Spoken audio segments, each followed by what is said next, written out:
Day 1163 of the Ukrainian War Map, also known as the Russo-Ukrainian War. Juzzie here, and today is another update as I take a simplified, down-to-earth approach to some of the most important happenings on the ground in Ukraine. So starting off, we'll take a look at those Russian losses, as currently Russia sits on more than 953,000 military personnel losses, representing an additional 1,230 in the past day.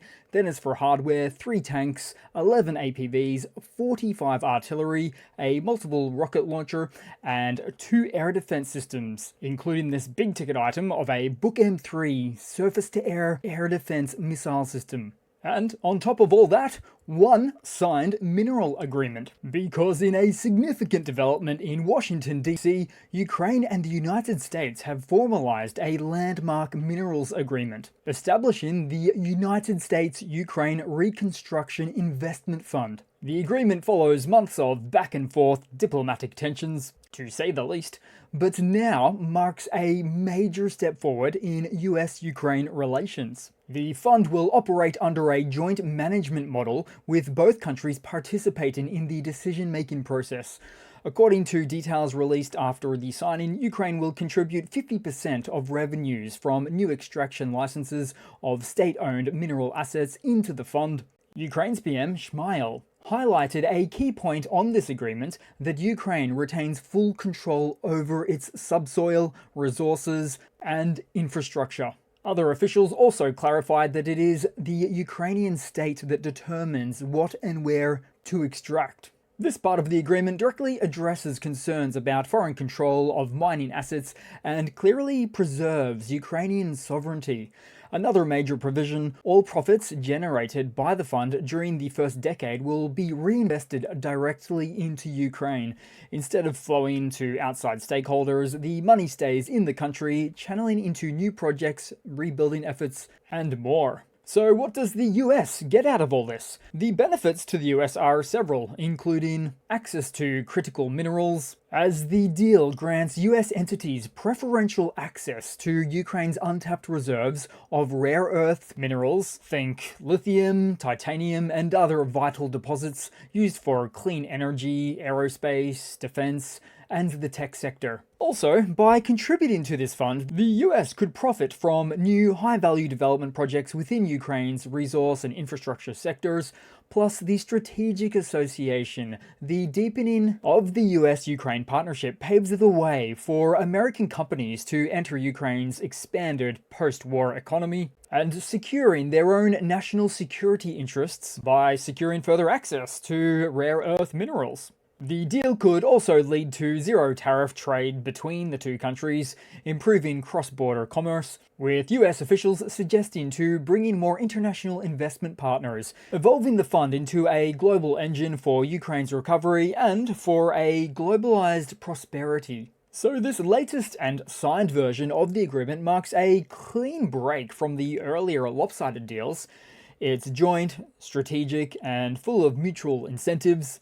More to add on this story soon, but first headed into the map, at least for a brief moment, and back to the Kupiansk axis, where 6 enemy invader assaults occurred in the last day, all repelled by Ukrainian defenders, with this example where the Achilles unit of the 429th Regiment of Unmanned Systems repelled a Russian assault near the village of Petropavlivka, some 10 kilometers northeast of Kupiansk.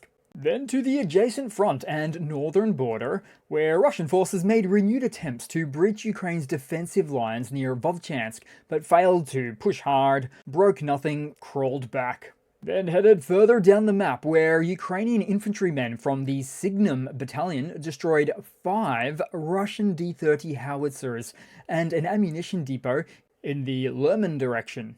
Next, and near enough to that activity, Russian forces cut into Nova, or just above the settlement of Nova, on the Katarinivka front, as a means to capture the location to expand their presence on the main roads to the west. Next up, and further down to Pokrovsk, because After 196 engagements taking place in the past day, 85 alone were on this Pokrovsk axis, where the enemy assaults were stopped in locations including Kotelina, Lysivka, Promin, Dechenska, Shevchenko. In fact, it would be easier to name the areas they didn't come across such heated activity with, where there were really none to speak of.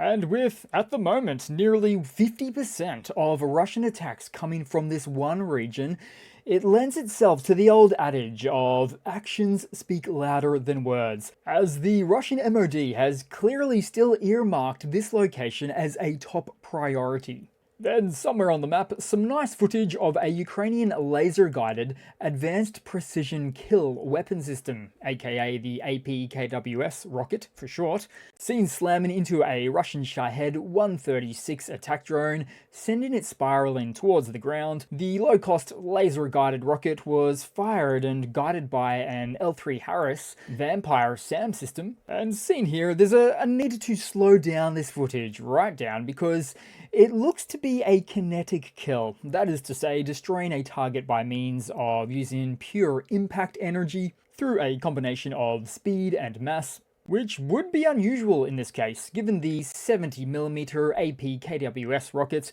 includes a warhead that detonates on impact. Having said that, the Shahed frames are weak, sometimes constructed with wooden frames, potentially causing the rocket to slide right through it, followed by an off-screen rocket detonation.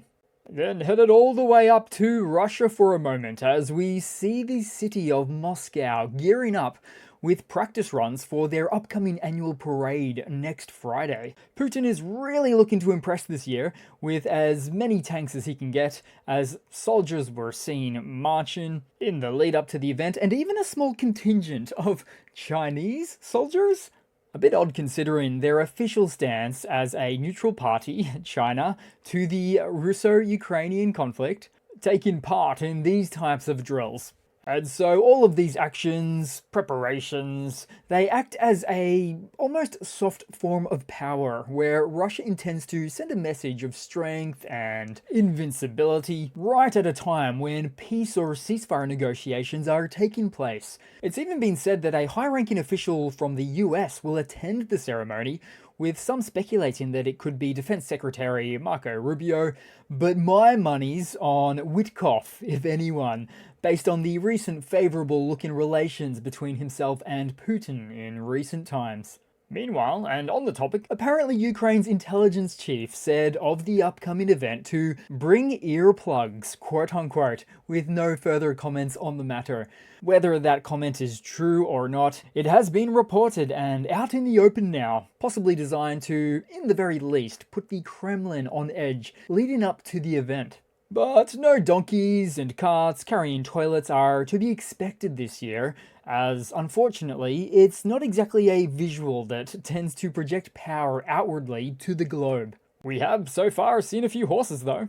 Then back to some news where, in follow-up to the recent signed US-Ukraine mineral resource agreement, and although the deal does not include anything in the way of security guarantees for Ukraine, it does pave the way for potential future guarantees of this nature, with, as current, only an implicit security dimension in the text, as it comes to the intertwining of US economic interests inside of Ukraine.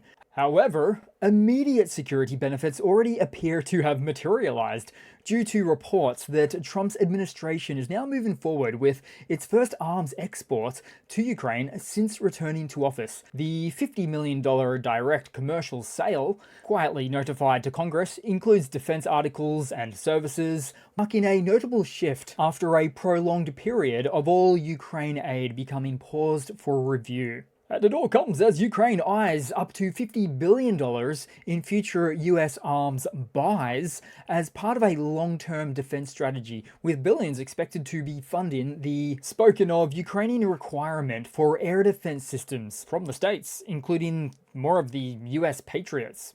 But to give all of this news a bit of a dose of realism or balance, it's probably best to say, once again, that agreements, partnerships, or anything of the like between the two countries could change at a moment's notice, as we've seen before.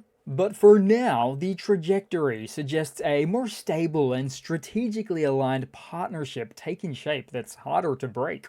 Meanwhile, to the Russian angle. Just hours before the deal was struck, Russian news outlet RT framed the US-Ukraine minerals agreement in a noticeably different light, making up stories about Ukraine making a last-minute backtrack on the deal, causing US-Ukraine relations to simmer. In fact, everything in that article, it would appear, that was dated just yesterday, has old information in it from 2 months ago. Then just hours later, RT News updated their story, calling the event a much-awaited minerals deal being signed between the US and Ukraine. The article then went on to downplay Ukraine's sovereignty and implying US control over natural resources without clearly stating Ukraine retains control. As such, we see the contradiction of RT headlines, where one implied the deal was derailed, followed hours later by the next that celebrates it as fact. This inconsistency reflects either rushed editorial coordination or an international pivot to preserve anti-Ukraine spin regardless of the outcome. But the real cherry on top might have been where RT News put the words reconstruction in quotations, as if Russia had never hurled missiles or drones at Ukrainian cities before. No doubt the Kremlin will issue a follow-up statement on the US-Ukraine minerals agreement shortly, with their usual mix of contradictory messaging, downplaying the deal's significance on the one hand, suggesting it's inconsequential, or calling it Ukraine's subjugation to Western interests, and simultaneously portraying it as an act of Western aggression, exacerbating tensions in the region. The classic Russian dual narrative approach.